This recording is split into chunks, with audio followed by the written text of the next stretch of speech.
హైడ్రా, రంగనాథ్ ఈ రెండు పేర్లు ప్రస్తుతం సంచలనంగా మారాయి. ముఖ్యంగా ఒక అధికారి సిన్సియర్గా డ్యూటీ చేస్తే ఎలా ఉంటుందో చూపించిన రంగనాథ్ ఎందరికో ఇన్స్పిరేషన్గా మారారు. హైడ్రాకి, రంగనాథ్కి అనుకూలంగా ప్రజలు స్వచ్ఛందంగా ముందుకు వచ్చి వారి నిర్ణయాలని స్వాగతిస్తున్నారు అంటే అవి ఏ రేంజ్లో ప్రజా ఆదరణ సొంతం చేసుకున్నాయో స్పష్టమవుతుంది.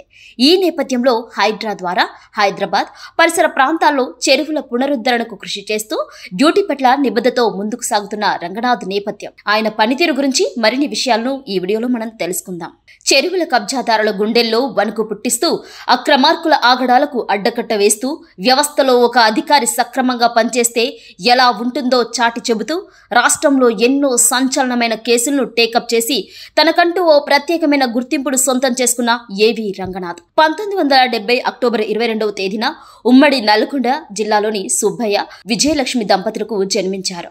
హుజూర్ నగర్లో ప్రాథమిక విద్యను అభ్యసించిన ఆయన 10వ తరగతి గుంటూరులో పూర్తి చేశారు. హైదరాబాద్లో ఇంటర్, ఆపై ఇంజనీరింగ్ చదివారు. ఓయూలో బీటెక్ పూర్తి చేసిన తర్వాత ఐడిబిఐ బ్యాంకులో కొంతకాలం పనిచేశారు. ఒక పక్క బ్యాంకు ఉద్యోగం చేస్తూనే మరోపక్క గ్రూప్ 1 పరీక్షలు రాసి రాష్ట్ర స్థాయిలో 13వ ర్యాంకు సాధించారు.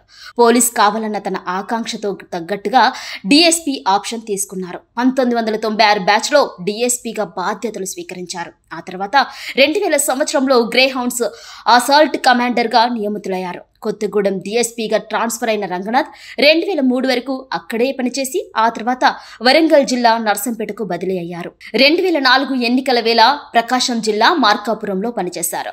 వైఎస్ రాజశేఖర రెడ్డి హయాంలో రాష్ట్ర ప్రభుత్వం నక్సల్స్ మధ్య జరిగిన చర్చల సందర్భంలో నక్సల్స్ కేంద్ర నాయకుడు రామకృష్ణకు స్థానిక అధికారిగా రంగనాథ్ స్వాగతం పలికారు. బలిమేల రిజర్వాయర్ వద్ద నక్సల్స్ చేతిలో గ్రే హౌండ్స్ సిబ్బంది ప్రాణాలు కోల్పోయిన సంఘటన సమీపంలో ఏవి రంగనాథుడు తూర్పు గోదావరి జిల్లా అడిషనల్ ఎస్పీగా పంపించారు. అక్కడ ఉన్నప్పుడే గ్రే హౌండ్స్ ఆపరేషన్ పునరుద్ధరించడంలో కీలకంగా వ్యవహరించిన ఆయన 2012 వరకు అక్కడే పనిచేసి తన పనితీరులో అందరి ప్రశంసలు అందుకున్నారు. నిజాయితీ గల పవర్ఫుల్ పోలీస్ ఆఫీసర్గా పేరు తెచ్చుకున్న ఏవి రంగనాథ్ తన పనితీరులో రాష్ట్రపతి గ్యాలంటరీ అవార్డు సైతం అందుకున్నారు.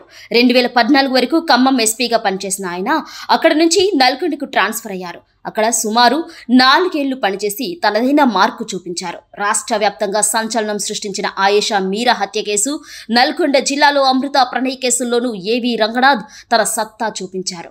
ఉమ్మడి రాష్ట్రంలో కృష్ణా జిల్లా నందిగామలో జరిపిన మానభంగం, అత్యాచారం కేసును ఛేదించడంలో ఏవి రంగనాథ్ అత్యంత కీలకంగా వ్యవహరించి నిందితుడిని చాకచక్యంగా పట్టుకుని పోలీస్ పవర్ చూపించారు.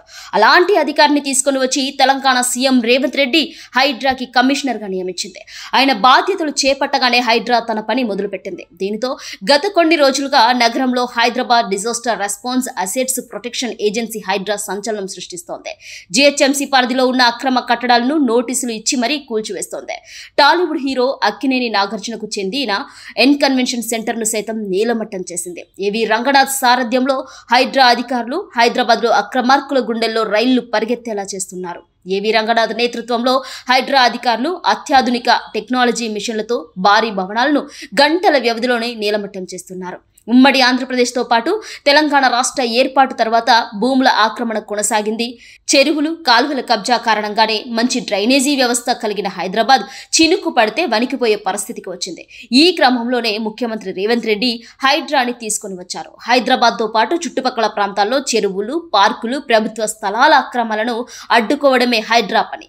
జూలైలో ఏర్పాటైన హైడ్రా నెల రోజుల్లోనే భారీ అక్రమాలను తొలగించింది. రంగనాథ్ నేతృత్వంలోని హైడ్రా ఎలాంటి ఒత్తిళ్లకు లొంగకుండా కూల్చివేతలు చేపట్టింది. కాంగ్రెస్ పార్టీ నాయకులను కూడా వదిలిపెట్టడం లేదు. నెల రోజుల్లోనే 18 చోట్ల 166 కూల్చివేతలు చేసినట్టుగా ప్రభుత్వానికి హైడ్రా నివేదిక కూడా ఇచ్చింది. ఇందులో వీఐపీలతో పాటు రాజకీయ, రియల్ ఎస్టేట్ నిర్మాణాలు ఉన్నాయి. నెల రోజుల్లోనే 43 ఎకరాల ప్రభుత్వ స్థలాన్ని కాపాడారు. పార్కు స్థలానికి, చెరువుల్ని, నాలాల్ని కాపాడారు. పలు ప్రాంతాల్లో అక్రమాలను తొలగించారు. ఎంఐఎం నేతలు, కేంద్ర మాజీ మంత్రి, బీఆర్ఎస్ నేత, వ్యాపారవేత్తల కూల్చివేసింది. ఇక చివరకు కాంగ్రెస్ నేతను సైతం విడిచిపెట్టలేదు. అధికార ప్రతిపక్ష పార్టీలనే తేడా లేదు. ప్రముఖులనే పక్షపాతం అస్సలు లేదు. ప్రభుత్వం స్థలం కబ్జా చేశారని తేలితే చాలు హైడ్రా తన పని తాను చేసుకుని పోతుంది. ఏవి రంగనాథ్ సారథ్యం అధికారులోని జోష్ నింపుతోంది. ఒక రకంగా బడాబాబులకు ఆయన నిద్ర లేకుండా చేస్తున్నారని చెప్పాలి. ఈ నేపథ్యంలో ఆయన భద్రత ప్రమాదంలో పడే అవకాశం కూడా ఉన్నట్టుగా వార్తలు వినిపిస్తున్నాయి. అందుకే హైడ్రా కమిషనర్ రంగనాథ్ ఇంటి వద్ద పోలీసులు భద్రత పెంచారు. ఆయన ఇంటి వద్ద 2 సెక్యూరిటీతో కూడిన అవుట్ పోస్ట్ ను ఏర్పాటు చేశారు. నగరంలో చెరువులు, కుంటల్లో అక్రమ కట్టడాల తొలగింపును వేగవంతం చేసిన నేపథ్యంలో ఆయనకు ఏమైనా ముప్పు ఏర్పడవచ్చుననే అనుమానంతో ప్రభుత్వం ప్రత్యేకమైన భద్రతను ఏర్పాటు చేసింది.